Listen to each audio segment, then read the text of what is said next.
chlorine antiseptic, Listerine toothpaste, and prophylactic toothbrushes present America's favorite family comedy, The Adventures of Ozzie and Harriet, starring the entire Nelson family.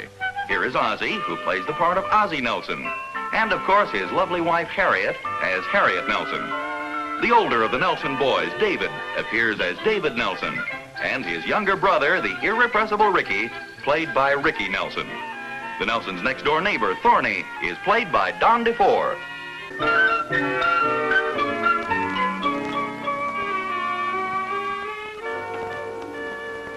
Man is a confused animal. What did you say? Oh, I'm sorry, dear. I didn't notice you walk in. The book salesman finally go? Yes, he did. Very nice young fellow, too, Harriet. Very alert, very aware. Alert to what? To the dangers of our modern living. Man is a confused animal. Just doesn't know how to live anymore. How about women? Yeah, the same thing. We rush through life helter-skelter, missing half of the important things. You take me, for instance. We have hundreds of fine books around the house here. I don't even know the titles of half of them. Just picked up this little booklet here. Looks mighty interesting. The Romance of Dirt. Where do we get this? Came with a vacuum cleaner. You see, it's different now than it was in the old days. In the old days, people used to take time out to reflect a little bit. They'd get out under a big tree and browse and commune with nature and think things over. Nowadays, man has lost his intellectual curiosity. It's just as I said before. Man is a confused animal. I thought the book salesman said that. Well, yes, he did, but it's very true, Harriet. You take even in reading, for instance, the kids of nowadays. What chance do they get to become acquainted with really good literature? I mean, they spend their time reading comic books, they look at television, they watch moving pictures, they listen to radio. It's no wonder they're confused. Hi, Thorny. Oh, hi, Osh. Where you been keeping yourself all day? Oh, just browsing through a few books. Ah. You know, Oz, we should do more of this these days. Oh, you're so right, Thorny. It's a dangerous age we're living in. Not like the old days. You know, man had more intellectual curiosity in those days. He learned things for himself. But, gee, nowadays, well, he's a confused animal. Evidently stopped by your house, too, huh? Yeah. You know, there's an awful lot of truth in what this guy says, Thorny. I mean, after all, it is a dangerous age we're living in, especially for the kids. I mean, they don't have the advantage of the good, solid, old-fashioned literature that we used to have. Boy, Oz, you're right as rain. Moby Dick, Ivanhoe, Lady of the Lake, poems of Keats, Shelley, Byron. Delightful. Yeah, nowadays the kids have comic books, they have television, they have radio, all those things to keep their minds off the good, solid, old-fashioned stuff. I remember when I was a kid, I used to lie in bed with that flashlight under the blanket. Oh, the hours I spent reading Treasure Island. Oh, really, Oz? Gee, that was my favorite book. No kidding. Yeah, the Rover boys at Treasure Island. I'm talking about the old classic, Robert Louis Stevenson's Treasure Island. Oh. Besides, the Rover boys never went to Treasure Island. Oh, no, wait a minute, Oz, you're wrong there. The father got lost there, remember? He was looking for the treasure and... No, Thorny. I've read every Rover boy book. You've got it confused with Africa. Don't you remember? And besides, it wasn't the father. It was Uncle Randolph. And don't you remember the old sea captain had this mysterious map? Oh, wait a minute, Oz. You're getting all mixed up. Uncle Randolph was back in New York State putting the squeeze on Josiah Crabtree after the squabble about Sam Baxter. Sam Baxter was Dan Baxter, the son of Arnold Baxter, the town scoundrel. Oh, King Sam. Yeah, what's the difference? Anyway, it was Arnold who gummed up the Treasure Island expedition. Thorny, It wasn't Treasure Island, it was Africa. And besides, Arnold happened to be in jail at the time. Jail? Now listen to me, will you? He was doing a 6-month stretch because he tried to boil Dick, the fun-loving Rover, in hot tar. It was one of my favorite chapters. Fun-loving Dick. Oh, now that goes to show you how much you know about it. Sam was a fun-loving Rover. Dick was the elder Rover, engaged to the widow Stanhope's beautiful daughter, Dora. Well, you may be right there. But the Rover boys never went to Treasure Island. You've got it confused with their expedition to Africa. Treasure Island. Africa. Treasure Island. Africa. Treasure Africa. Island.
If they've got the Rover Boys books. Yes, I know they have. I phoned the librarian. Under an assumed name, of course.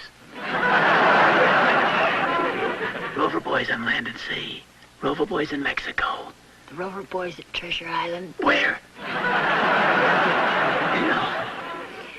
If you see the Rover Boys in Africa, let me know.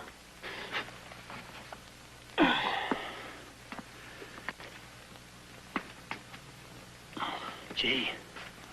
Should have something to stand on around here.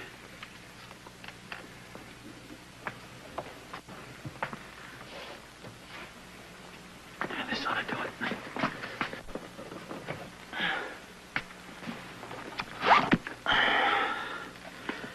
Oh, here it is. Here, give it to me. I'll have the librarian check it out. Okay. And meanwhile, I'll take back this 250-pound encyclopedia, whatever it is.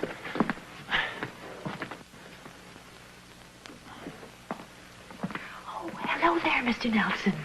Oh, you're David's English teacher, aren't you, Miss? Yes, Miss Fraser. Miss Fraser, how are you?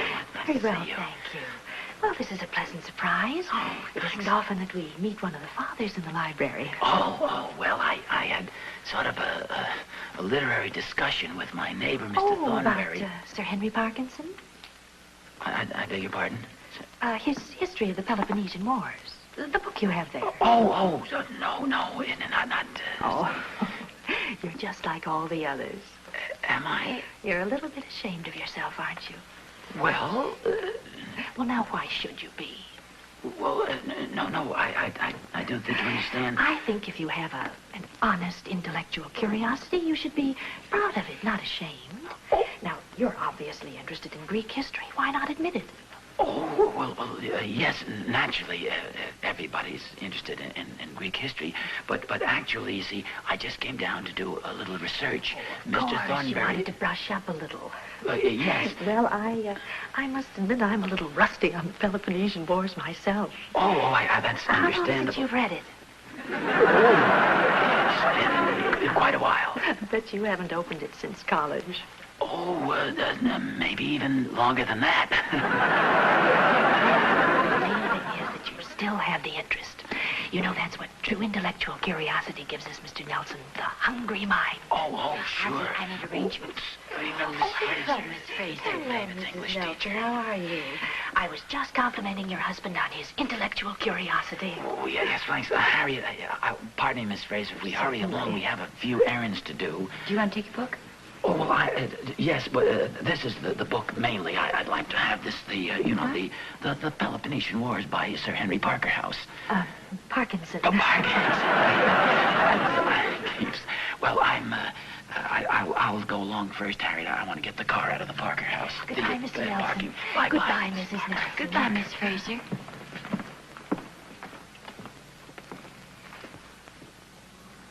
There's no doubt about it. Man is a confused animal.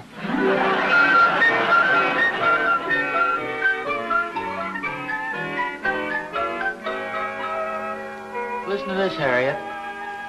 The causes of the Peloponnesian Wars are understandably complex in that Patadeia, a Dorian town on the western promontory of Thrace, was induced to revolt with the support of the Macedonian king Perdiccas, formerly an Athenian ally. Imagine that. Yeah. Hello? Mr. Nelson, Yes? this is Miss Fraser. Oh, hello, Miss Fraser. What's on your mind? Well, we've scheduled a PTA discussion tomorrow night at the school on proper books for school children. We thought you might like to appear on the panel with us. Oh, well, I'd be delighted to, Miss Fraser. Oh, good. I was a little afraid, of course, that you might find the subject sort of elementary. Well, of course, it's not my specialty exactly, like Sir Henry. Oh, yes, I know. That's why we had the subject changed. What's that? We're going to discuss the Peloponnesian Wars. I don't think I got that quite clearly. I said we're going to discuss the Peloponnesian Wars. When I told the committee that you were especially interested in Greek history, they simply wouldn't hear of anything else. Oh, well, Miss Fraser, this might be a good time to let you in on a little sort of a joke. Oh, no. Mr. Nelson, you can't get out of it. We're depending on you. With your vast knowledge of the subject, it's going to be an exciting evening. Yeah, especially when you throw me out of the auditorium. We won't feel too bad if you outshine us. No, you don't understand. I understand that modesty must be overcome by firmness. We'll expect you at the school tomorrow night at 8:30. Goodbye, Mr. Nelson. But... What's the matter, dear? You look like you've been hit by a rock. Pardon me. Where are you going? I think I'll go up to my room and have a good cry.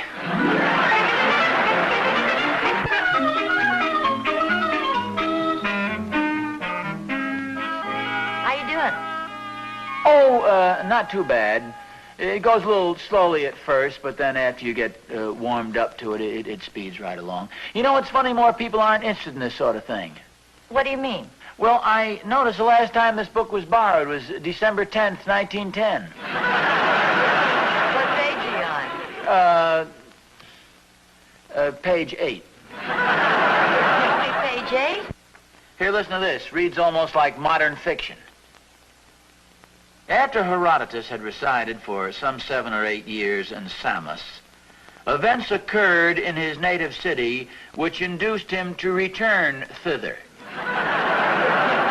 The tyranny of Lygidamus had gone from bad to worse, and at last he was expelled.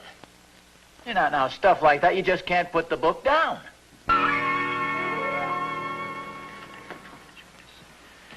How you doing?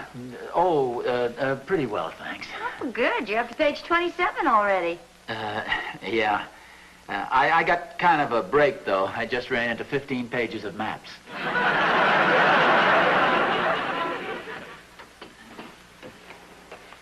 You!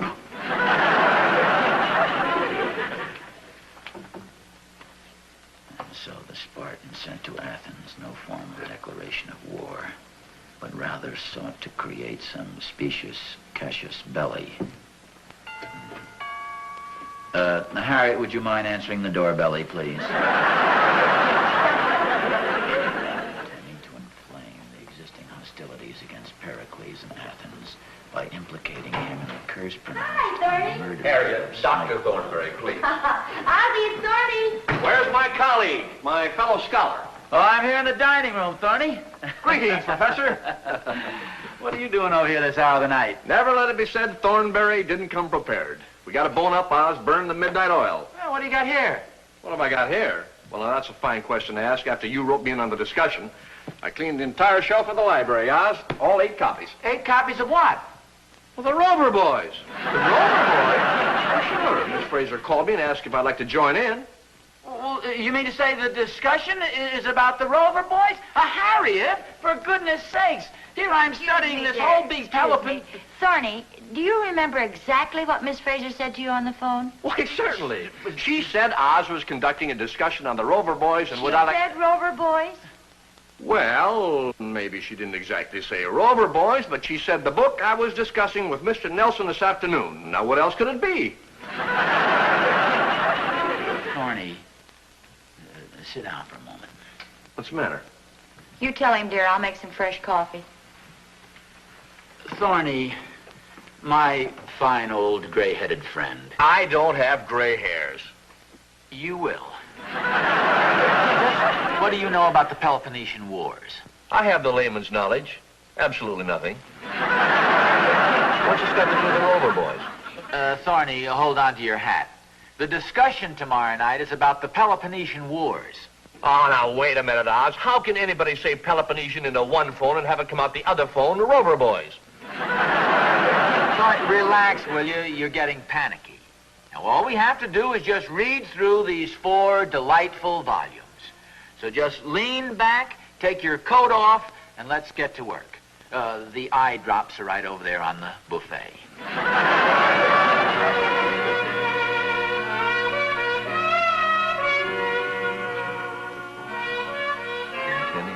Inflame the existing hostilities against Pericles in Athens by implicating him in the curse pronounced on the murders of Cyclone. What have you got on Callicratides?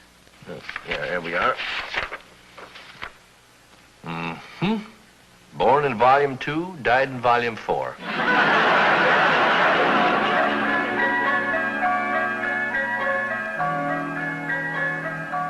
And took another road into the plains of Argus.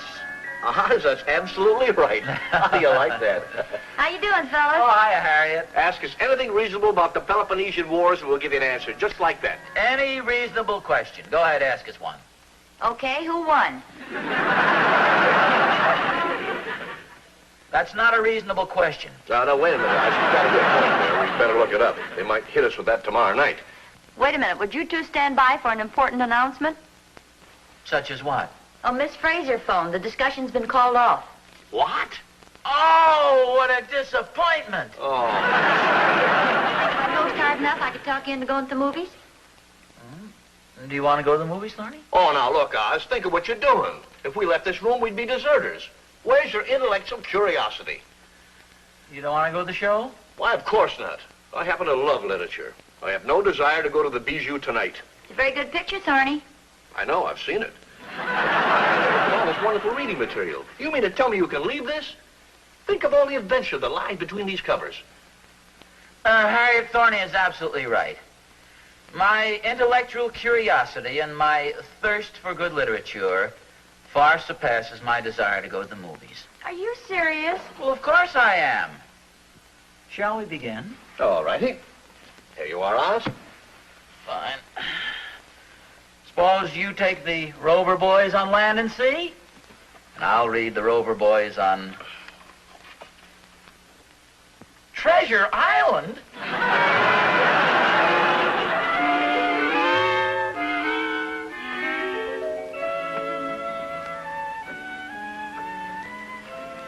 Ozzie, you're just coming to bed? Oh, I'm sorry, I didn't mean to wake you. Go back to sleep there. What time is it? No, it's pretty late. Darn Thorny, I couldn't get him to go home. Oh, look at the clock. It's 4:45. Darn clock with a luminous face. Idea of reading the Rover boys until almost 5 in the morning. Well, it wasn't my fault. I wanted to quit at 4 o'clock, but Thorny's such a kid. Oh, we settled the argument as to which one is the fun-loving Rover. Well, please tell me so I can go to sleep with a clear mind. Well, see, Thorny said Sam, and I said Dick. And Thorny was wrong. It was Tom. Hello? Hi, Oz. Thorny, what do you want? Well, I'm having a little trouble. Will you put Harriet on? I want her to explain something to Catherine. Well, what's the matter? Well, I don't know, Oz. I keep telling her over and over, but somehow she just won't believe I was up all night with the Rover boys.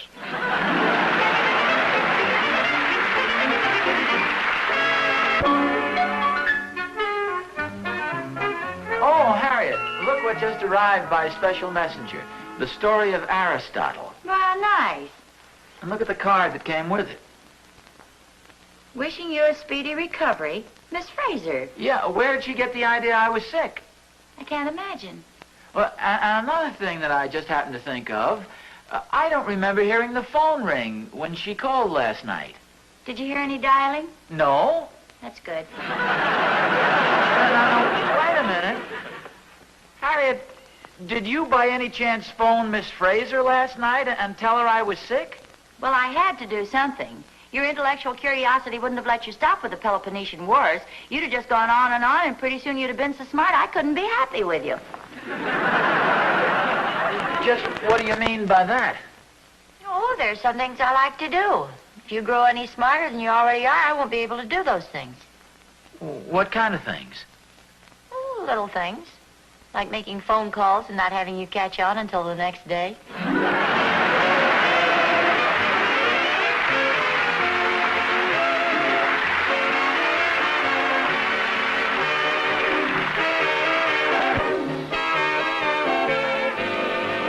Miss Fraser was played by Paula Winslow.